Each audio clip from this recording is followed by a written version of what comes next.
Hello? Can anyone hear me? They're coming back. Who? You know they're coming back. All that darkness, you can't keep it away. Just get off me, all right?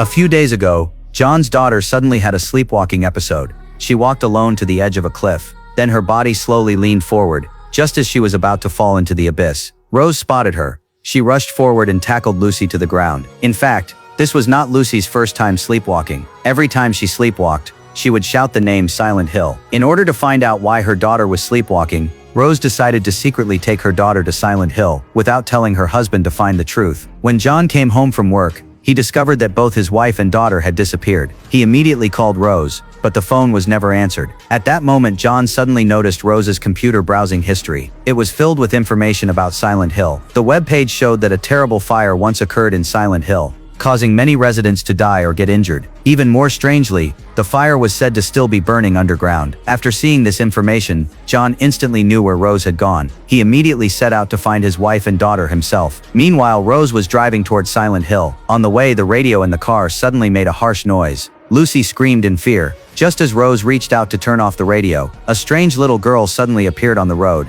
Rose sharply turned the steering wheel. The next second, the car slammed into the roadside. When Rose woke up again, everything around her had become a gray, foggy world. Even worse, Lucy had disappeared. Only a drawing made by Lucy was left on the passenger seat. The drawing showed a school. Rose quickly got out of the car to search for her daughter, but she was shocked to see ashes constantly falling from the sky. Only then did she realize this was the Silent Hill she had been searching for. Rose had no time to think further. She followed the street signs into the town. Strangely, there was not a single person in the town. Rose could only mechanically call out Lucy's name. At that moment, a little girl suddenly ran past in the distance. Rose immediately chased after her. Following the little girl's figure, she arrived at a sealed stairway, but when she got there, the girl had already disappeared. Before Rose could figure out what was happening, a strange air raid siren suddenly sounded across the town. Then the world around her instantly changed. It was as if Rose had been dragged into another world. Everything around her was pitch black, and nothing could be seen. Rose had to take out a lighter and carefully observe her surroundings.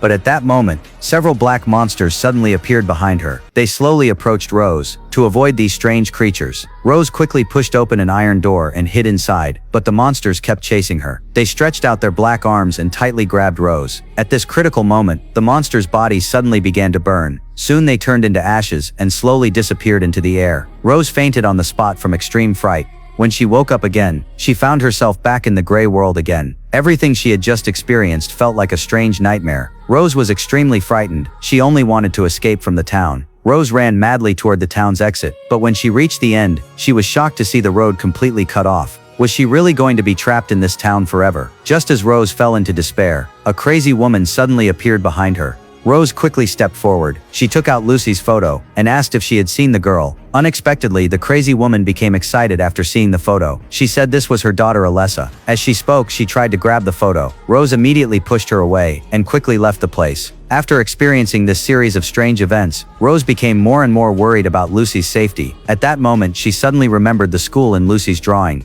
Maybe there would be clues there. Thinking of this, Rose immediately followed the road signs and arrived at an abandoned school in the town. She first entered the school office. She found a set of keys and a flashlight in a drawer, but suddenly footsteps echoed in the corridor. Rose thought she had finally found her daughter. She excitedly shone the flashlight forward, but in front of her were several strange figures wearing protective suits. Rose immediately covered the flashlight and turned to run. While passing a classroom, she noticed a clear handprint on a desk. The word witch was written on the desk. Rose lifted the desk board and discovered the name Alessa written in a book. The same daughter mentioned by the crazy woman earlier. Just as Rose was filled with confusion, the three mysterious people in protective gear had already caught up. Rose quickly locked the classroom door with the key. The people outside began kicking the door wildly, but soon the birdcage they were carrying started shaking violently. Seeing this, their expressions suddenly changed. They hurriedly grabbed the cage and fled, and before Rose could understand what had happened, the familiar eerie air raid siren echoed through the sky again. This film uses the ash-covered town, the eerie sirens and layered alternate worlds to create an extremely oppressive horror atmosphere.